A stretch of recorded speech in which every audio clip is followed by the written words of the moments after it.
How's it going, y'all? This is McFrostyBoy, and today we'll be learning how to win those sweaty endgame fights in Apex Legends. As always, I want to start by saying thank you to all our Frosty friends who have supported me. You can also help me create more content about improving Apex Legends by pressing the like button, commenting, and subscribing to the channel.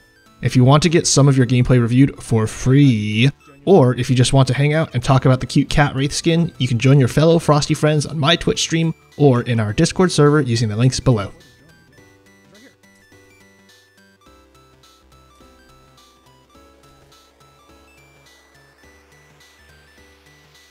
Today's video features two guys I've been running with for a long time.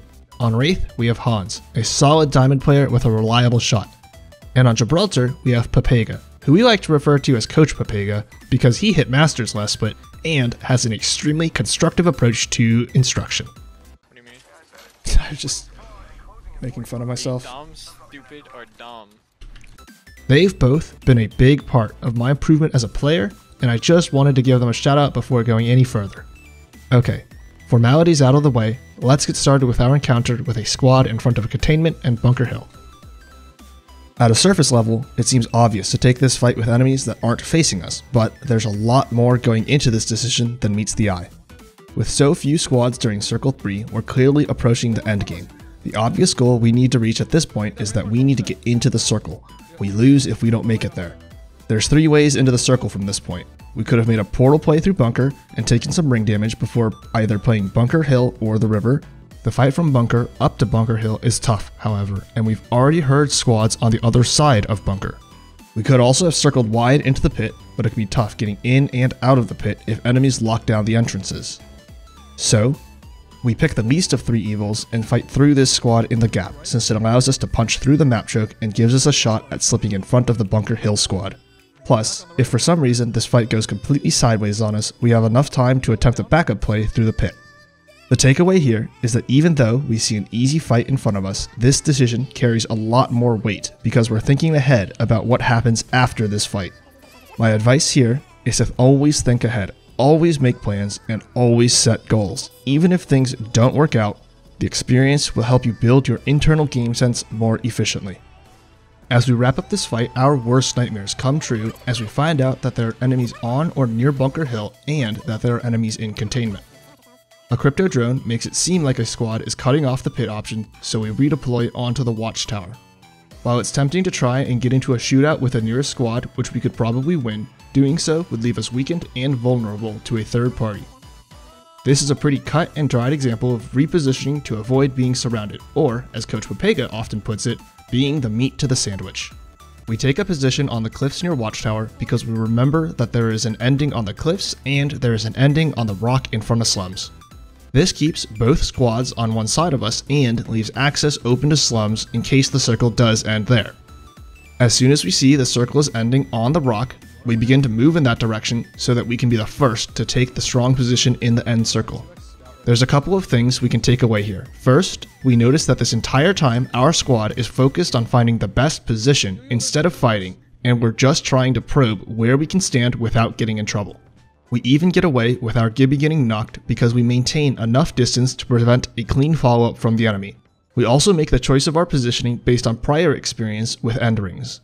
When playing out these endgame situations, you want to draw on all of the knowledge and experience you have available. Especially, remembering end rings can have a huge impact since as the circle gets smaller, the amount of proper cover decreases. The other thing we can see is that as we're interacting with the other squads, we're continuing to gather information regarding their squad composition and weapon loadouts. Notably in this situation, we discover that one of the squads has a Kraber. The Kraber is an extreme case, but knowing whether an enemy squad has a single fire Hemlock or a Volt can help your squad figure out what ranges allow for better damage exchanges. Now that we know the ring ending, we immediately take the strongest position in the ending circle, which will be on top of the rock. It is a dominating high ground position that is really difficult to push even with a Pathfinder on your squad. You should try to find positions like these since they tend to force the other squads to fight first and give your squad more options before engaging. The Kraber squad demonstrates how difficult it really is to push the rock. Even though they caught our Gibby and Wraith on the low ground, just my presence at the end of their zipline was enough to deter their push and allow the Gibby and Wraith to use the portal to return. The big takeaway here is that there was no need to also accompany the Wraith, and we can be more helpful to our squad by maintaining vision on the high ground. In situations like these, it's important to keep your priorities straight, focusing on gathering information over getting distracted by things like a game package. Even after we do a lot of damage to the Kraber squad, we don't push them, since doing so gives the third squad a chance to attack us on the low ground or to take the rock from us as we clean up the Kraber squad. The common thread here is that we're thinking 2 steps ahead to what happens after that fight, instead of chasing kills and damage. And now we get to everyone's least favorite part of Apex Legends: waiting. Sure, maybe TSM or whoever would push these fights and roll these squads in pubs, but the difference between the average player and top level players is that their aim, movement, and understanding of the game allows them to operate on much thinner margins of error. Also, if top level players made the same play as us, it definitely wouldn't hurt their chances of winning. They'd still win if they had the advantage of high ground like we do. If there's anything to be taken away from this part of the game, I would say that it's valuable to figure out what you can do that works 90% of the time instead of constantly pushing everything.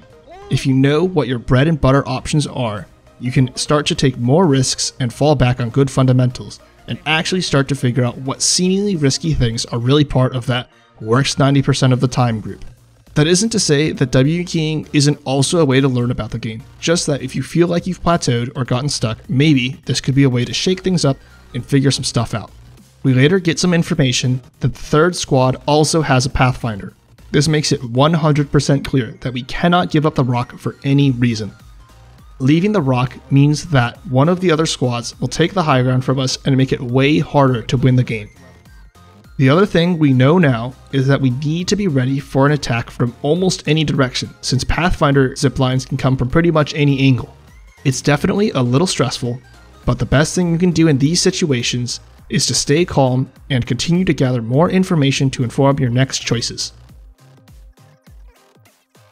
The Kraber squad attempts to push our high ground again, and is once again forced to back off after taking pressure from a Gibby ult and our team firing on them. Same as last time, even though we deal a lot of damage to this squad and even knock one of them, we still keep our height because we know that the other Pathfinder squad is still behind us. It's just another example of how we don't tunnel vision on just this one fight with this one squad, and we're instead thinking about the fight that will come after. You can apply this advice even in early and mid-game fights, where sometimes chasing a kill across the map may cause your squad to drop down onto low ground and become susceptible to getting third-partied. You might not be able to see the extra squad like we do here, but you can draw on other pieces of information you have, like where most of the squads landed, places you last heard fighting, and knowing what points on the map often lead to fights.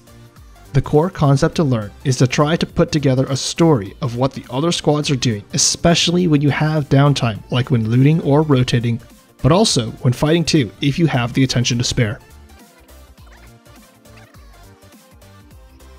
As the circle continues to get smaller, we realize that the 2 enemy squads are creating a situation where we'd have to drop down directly between the 2 of them in the next circle. Instead of waiting for that to happen, we drop down to isolate one of the squads and deal with them as quickly as possible before retaking our high ground position. When it starts to look like your desired endgame isn't going to happen, you should look for the next best thing, which in this case was to fight each squad individually instead of fighting both at once. The Pathfinder on the next squad panics a little and attempts to push us alone. While it is tempting to push our height since we've been abusing it all game, the next circle was about to force us to drop down, which can be slightly unfavorable for our squad. So, waiting would probably have been the more consistent play from the Pathfinder. Even after the Pathfinder goes down, this last squad has a really cool play that they could have made but missed out on. They could have left the crypto drone low and out of sight and comboed the caustic and crypto ults as we drop down to avoid ring damage. The combined slows along with the ring damage would likely have been lethal for our squad. This was a missed win from their perspective, and it drives home how important it is to try and get mileage out of every single ability and resource you have at your disposal. As we wrap up this fight, we can see a nice example of target prioritization. After we break the shields of the crypto and tag him with a bit of damage, we stop paying attention to him and shift focus to the caustic. The reason why is because for the next few moments, Crypto's sole focus is going to be leaving the ring or he will die. He has no time to shoot back, he has to reposition. Getting your shields broken in the ring is a borderline death sentence, as getting tagged with any further damage will start to stack with the ring damage. This leaves the Caustic as the only real threat to our squad for the next few moments. Honestly, at this point, the fight was so far in our favor that we were basically guaranteed victory, but the situation was a nice chance to bring up the importance of prioritizing targets that are threats instead of chasing kills. So that pretty much wraps it up for this video. I really think that endgame is one of the most interesting parts of Apex Legends, and it tests all different parts of your understanding of the game. I've been trying all different kinds of things in my videos, so tell me in the comments what you think works well and what can be improved. Thanks again for watching. I want to help you all improve at Apex Legends, and I need your help to get this content to the rest of the community. So like, comment, subscribe, hop in the stream, join our Discord, make an offering to the gods of YouTube. Maybe you'll have better luck than me. Thanks again, and I can't wait to see you in the next video.